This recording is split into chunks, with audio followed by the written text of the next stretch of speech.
एकदम क्रिस्पी आणि टेस्टी पनीर 65 बनवायचं आहे तर फॉलो करा या 4 खास टिप्स। मधुगंधाज रेसिपीजमध्ये आपले स्वागत आहे।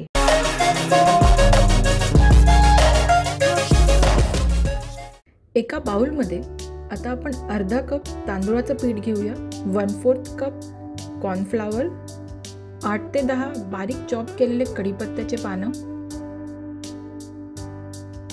1 टीस्पून धने पावडर, अर्धा टीस्पून जिरे पावडर, 1 टीस्पून गरम मसाला, 2 टेबलस्पून काश्मीरी लाल मिरची आणि 2 टेबलस्पून हिरवी मिरची आलं लसूणची पेस्ट। आपण अशा प्रकारे पातळ पेस्ट बनवून घेतलेली आहे, तुम्ही बघू शकता।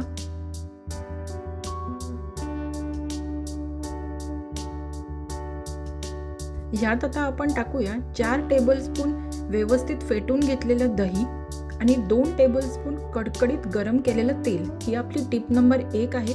बॅटरमध्ये 2 टेबलस्पून कडकडीत गरम केलेलं तेल टाकायचं, यावर चवीप्रमाणे मीठ टाकायचं आणि हळूवारपणे आता हा बॅटर आपण मिक्स करून घेऊया सगळं व्यवस्थित। आणि हो, तुम्ही जर आमच्या चॅनलवरती पहिल्यांदा आले असाल तर या चॅनलला नक्की सबस्क्राईब करा। इथं खूप छान छान आणि वेगळ्या रेसिपीज आम्ही तुम्हाला दाखवतो आणि सबस्क्राईब केल्याबद्दल थँक्यू। अगदी थोडं पाणी टाकूया आपण, म्हणजे 1 ते 2 टेबलस्पूनच पाणी असेल। अगदी थोडं पाणी टाकून पुन्हा हे बॅटर आपण व्यवस्थित मिक्स करून घेऊया। तुम्ही बघू शकता ही आपली टिप नंबर 2 आहे। पनीर 65चं बॅटर हे नेहमी अशा प्रकारे घट्ट असलं पाहिजे। रनिंग बॅटर आपल्याला नकोय, तर घट्ट बॅटर पाहिजे, म्हणून एकदम कमी पाणी वापरायचं। आता इथं 500 ग्रॅम पनीर मी अशा प्रकारे ब्लॉक्समध्ये कापून घेतलेला आहे आणि ह्यावर आपण टाकतोय 1 टेबलस्पून कॉर्नफ्लॉवर। ही आपली टिप नंबर 3 आहे। 1 टेबलस्पून कॉर्नफ्लॉवर या 500 ग्रॅम पनीरवर टाकून व्यवस्थित मिक्स करून घ्यायचं। कॉर्नफ्लॉवर टाकल्यामुळे पनीर आपल्या बॅटरमध्ये व्यवस्थित कोट होतं। आता हे सगळं पनीर आपण बॅटरमध्ये टाकून घेऊया आणि अगदी हळूवार हाताने, कारण पनीर खूप नाजूक असतं, अगदी हळूवार हाताने आपण ह्या पनीरला सगळीकडे व्यवस्थित या बॅटरमध्ये कोट करून घेऊया। तुम्ही बघू शकता किती छान आपलं पनीर या बॅटरला कोट झालेला आहे। आता इथं मी तेल मध्यम आचेवरती गरम केलेलं आहे। एकदम कडकडीत तेल गरम नाही केलेलं आहे, मध्यम आचेवरती मध्यम गरम हे तेल आहे।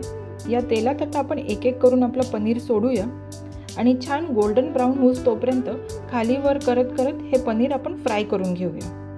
तर ही आपली टिप नंबर 4 आहे। तेल आपलं नेहमी मध्यम आचेवरती गरम पाहिजे, जास्त गरम नको। मध्यम आचेवरतीच छान क्रिस्पी होतात आपले पनीर। तुम्ही बघू शकता किती छान फ्राय करून झालेले आहेत। ह्याला आता आपण एका चाळणीवरती काढून ठेवूया थोड्या वेळासाठी आणि सगळे पनीर तळून घेऊया। आता आपण जे पनीर तळलेलं तेल आहे तेच एका कढईमध्ये घेऊया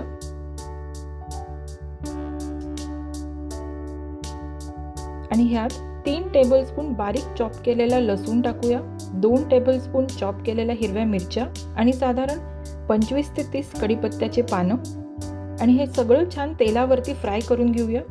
हे तिन्ही गोष्टी आपल्याला क्रिस्पी होस तोपर्यंत फ्राय करायचे आहेत। यात आता आपण फ्राय केलेले पनीर टाकून देऊया आणि अगदी हळूवार हाताने मिक्स करूया।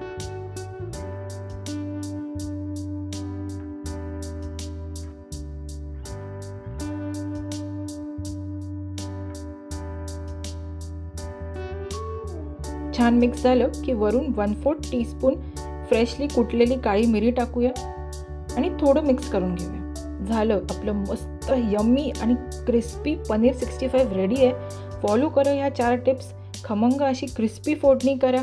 आणि ही 5वी खास टिप आहे, क्रिस्पी फोडणी करा आणि छान मस्त क्रिस्पी पनीर 65 एन्जॉय करा। ही रेसिपी तुम्हाला कशी वाटली मला नक्की कळवा कॉमेंट सेक्शनमध्ये आणि अशाच छान छान रेसिपीजसाठी मधुगंधाज रेसिपीजला लाईक करा, सबस्क्राईब करा आणि शेअर करा। भेटूया आता आपण पुढच्या व्हिडिओमध्ये लवकरच। Eat healthy, stay blessed. Thank you.